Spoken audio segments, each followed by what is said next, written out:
After weeks of waiting, Drake has finally responded to Kendrick Lamar, Future, Metro Boomin, and everyone else who has been coming at him with an insane diss track, and as what seems like the entire rap game has turned on Drake. The pressure has been at an all-time high for him to deliver, and with this song, he definitely did just that. So in a rap world where everyone has been moving against Drake in an all-out musical war, the pressure's been on for the OVO rapper to actually respond to the guys who he has had so much tension brewing with for years, and with this new diss track, Drake has shown that he is ready for battle as he comes firing at his rivals in full force. Now on this diss track, Drake has 5 main targets who he attempts to humiliate, with them being Kendrick Lamar, Future, Metro Boomin, The Weeknd, and Rick Ross, who of course all just dissed him on Future and Metro's album We Don't Trust You. And while Drake fired at all these artists, the one who he seemed to spend the most time coming at is Kendrick Lamar, and considering the fact that these two have been throwing subliminals at each other for over a decade, and also that Kendrick just came at Drake with one of the most insane verses that rap has seen in years on Like That, Drake had to fight Kendrick with everything he has, and while somebody like J. Cole completely folded in on himself when trying to diss K-Dot, Drake made sure to at least say things that actually could hurt him, although when you look at the shots that Drake threw in their entirety,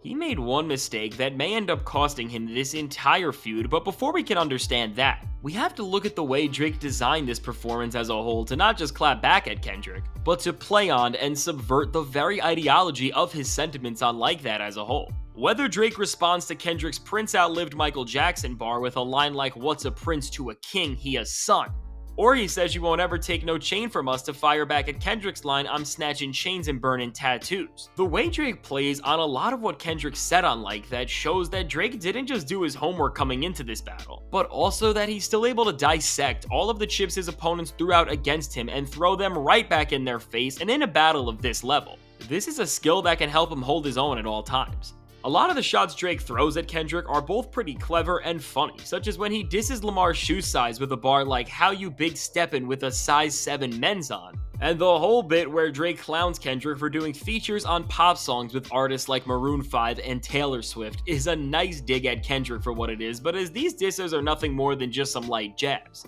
they are not defining what this diss really means for the Drake and Kendrick Lamar beef, as Drake takes much bigger swings at him in the track, but the question really is, does he land them? Now, one of the main ways Drake tries to clown Kendrick is by saying that he is just as inauthentic as any other artist in the music industry, and beyond this, whatever Top Dog Entertainment orders him to do, he will instantly follow. And despite Kendrick not being on TDE anymore, which makes a lot of this feel like it was written years ago, this is one of the strongest angles that Drake tries to come at Kendrick with, as he alludes to the fact that Lamar is getting legally extorted by the label, and with Drake having signed a $500 million contract with Universal where he keeps his masters, he most likely does have the edge to knock Kendrick about this on some level, but regardless of splits and deals. Talking about how bad a record contract may be is only going to push Drake so far, but his disses don't stop here. Now, while Drake responding to Kendrick's Big 3 claims and saying that Travis Scott, SZA, and 21 Savage are all in the conversation before him may seem pretty random and strange at first glance, what's really significant about this here is that Drake name drops SZA, who was on TDE alongside Kendrick for years, and with a move like this, while also talking about how Top Dog's management takes at least half of what Kendrick Lamar's music made,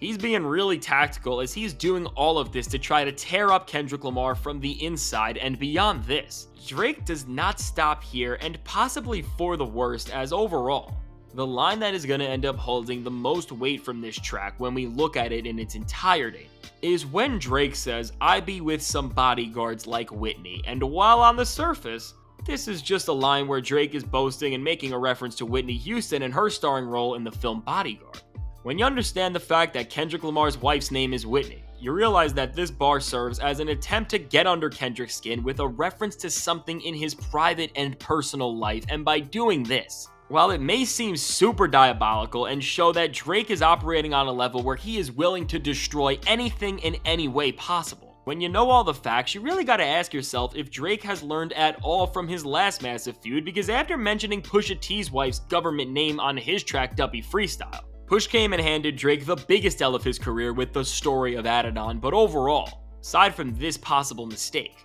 Drake responded back to Kendrick with about as good of a performance as he could have, as his shots were calculated, diabolical, and well written, but with Drake relying on some of the same methods he used in his beef with Pusha T here. This could have given Kendrick all the motivation to do something truly nuclear against him, but beyond dissing just Kendrick, Drake threw a lot of smoke at Future, Metro Boomin, The Weeknd, and Rick Ross, and out of all these artists, it seemed like even Drake was shocked that he had to diss Rick Ross. Now, despite how shocking it was for Drake to see one of his most loyal collaborators turn against him, it seemed like Drake shut down Rick Ross as he dissed him from every single angle he could have, but just a few hours after Push-Up surfaced. Ross has already fired back with a diss of his own as he has shown the power of competition in hip-hop, as with his back against the wall, Ross was able to craft a track that definitely warrants a response from Drake, as Ross said some insane things that actually revealed why he turned on Drake in the first place. From Ross saying how Drake's failed at running a label to questioning Drake's own credibility because of the persona he tries to portray himself through.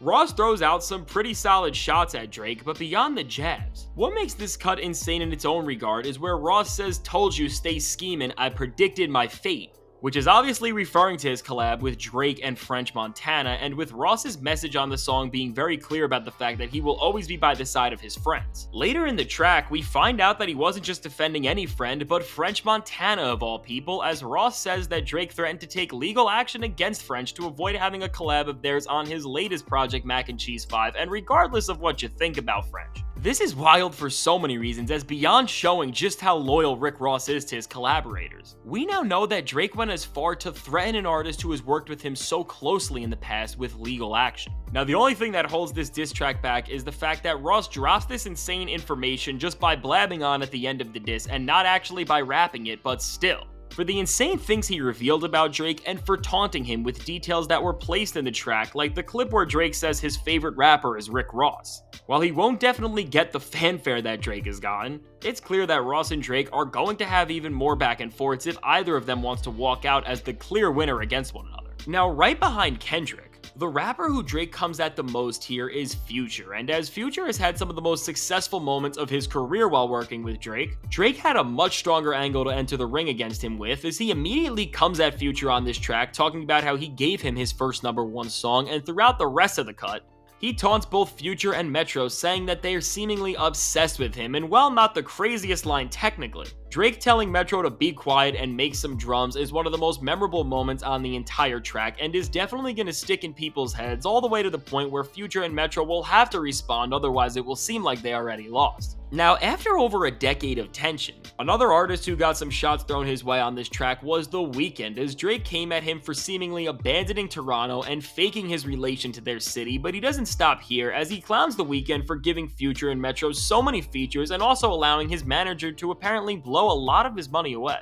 Now, as The Weeknd's a singer, it'll be interesting to see how, if he at all, engages further in this feud, and while these are the 5 main artists to receive all the shots from this track, beyond the disses, Drake also makes it a point to mention J. Cole on this cut and his recent move of apologizing to Kendrick, as Drake says that he doesn't care what the guy he just did a joint tour with thinks, because in his eyes, Kendrick Lamar's verse on Like That was weak, and while we all know Drake doesn't even believe that himself, this is the type of energy he really needs to channel at this moment to hold his own in this beef against Kendrick. So overall, looking at how Drake went against so many heavyweights in the industry who are dissing him with only the help of a DJ Academic sample, it's pretty impressive to see how much damage he was able to deal here, and while Kendrick in the grand scheme of things is really not fazed by any of this despite how hard it may have been, and if anything, all of these shots are only going to make Kendrick's diss even harder. For everybody else, Future and Metro Boomin are going to have to do something diabolical to get an edge over Drake and for The Weeknd. While he walks out of this looking the best out of him, Future, and Metro, he still needs to go against Drake in a way of his own, so overall,